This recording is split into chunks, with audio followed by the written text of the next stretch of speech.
exhibition, yeah, in San Jose. This is playoffs. Yeah.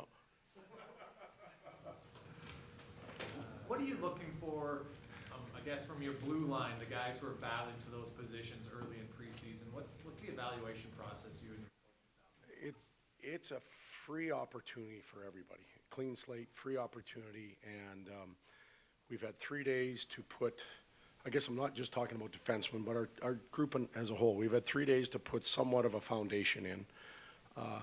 I want to see a competitive, hard group that's playing the game, not thinking the game, yet trying to work towards some of the fundamentals we put in place, some of the positioning things, some of the core beliefs that we're going to have as a team, and we'll look for that and evaluate on it. We know there's going to be mistakes. Both teams are going to make them tonight, and that's going to present a number of good teaching opportunities for us. We've also filmed our scrimmages, our inter-squad games at training camp, and there were great teaching moments there. So we're looking for evidence now as a coaching staff, pros and cons.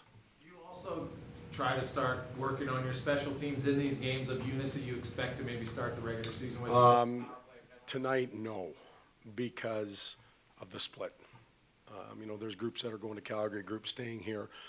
We'll try and put players in those situations that normally would play there, but actual units and the combinations of players, we probably won't see that until later on in the week. What's your philosophy on game day skates? Different coaches, some feel they're more necessary than others. Some are fine with whatever tempo happens out there. Obviously, you wanted a little more today. But yeah, I think it's, for me, a game day skate. I hated them when I was a player. I didn't want to come to game day skate. I was a nervous guy and just made me more nervous. I wasted energy. So I know what it's like from that side of the coin. Yet there's others that swear by them. They need them. It gets me ready. It's the trigger point. So taking that into consideration, I believe that game day skate should be crisp, firm, repetitive. You should leave the rink feeling good. And when you keep the drills similar or the same, it almost becomes like machine-like, and you leave feeling good, ready to play that night. Today we were slow. We tried to establish what our skate will be during the year. It will take a while, but once we get going, we should be fast, crisp, 12, 15 minutes and off. it's good with us. Yeah, I bet. You can get to lunch quicker. Looking at individual players, Nail Yakupov, regardless of where he was drafted 4 years ago, he's obviously got some talent. He finished with 20 points in 28 games. The criticism for him has really been his play away from the puck. How do you nurture that as a young guy to understand how to play within the system when he doesn't have the puck, both offensively and defensively? I think we've got to catch him doing things right. He's probably been caught so often doing things wrong, and that's not a knock on Nail. That's just the way it is. Coaches are repairmen. We open up the hood of the car and we put our heads in. If the car's running good, we never look at it. So we're always repairing things. Sometimes we have to catch players doing things right and reward them for that as well. So we'll try and catch Yak or any of the other players doing things right and reinforce that as well. But accountability comes in finding both sides of it. When it comes to Connor, he's kind of excelled at every step of the way, I guess. Is this just another step in this progression? And how do you kind of, not rein him in, but tell him that this is a process and you don't have to go out there and score, 5 points? Yeah, and I don't think I have to tell Connor that. I think he understands that. He has dealt with the attention and the title that's been put on him fairly well to this point. It is the National Hockey League. Things change a little bit, but just knowing the individual, the person, I think he's just going to come and play and give us what he can give us. I don't think we have to increase or diminish the expectations on him internally.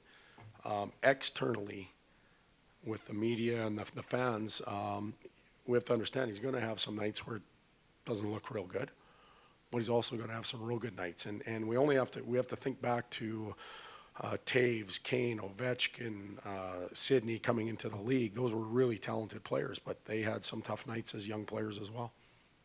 Luke Gastic, every player has certain criteria they have to satisfy to make your team, I'm sure. What are his?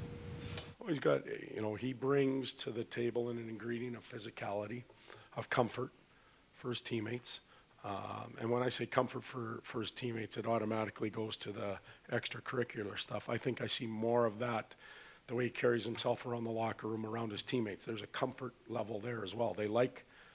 His teammates like him. They feel good around him, and then it carries over onto the ice. We'd like him to be able to play some good hard minutes. The forechecking role will be a really important one, and a real solid, positive commitment to defending. When you look at your evaluation for the goaltending position battle, have you talked to them? Some guys love starting and finishing. Some guys don't have a problem coming in halfway. Some of them hate it. How do you evaluate that? What's your plan of attack as far as games and when guys will come in? We will, with tonight's split squad, the plan right now is to split the games up. So 4 goalies will play a half each.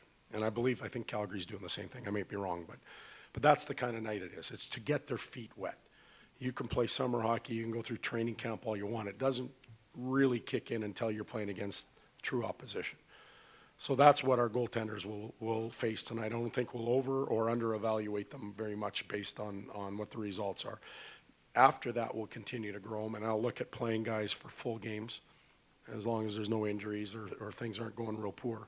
But we'll look at guys playing full games. Everybody will get a full game through. We'll be down to 3 NHL-type competitive goaltenders tonight, and each of those 3 will get a full game coming up over the rest of this week. Were you 2 goalies here tonight? 2 goalies here, yeah, Talbot and Nelby, yeah. And you're on the bench? Yeah, I'm on the bench here.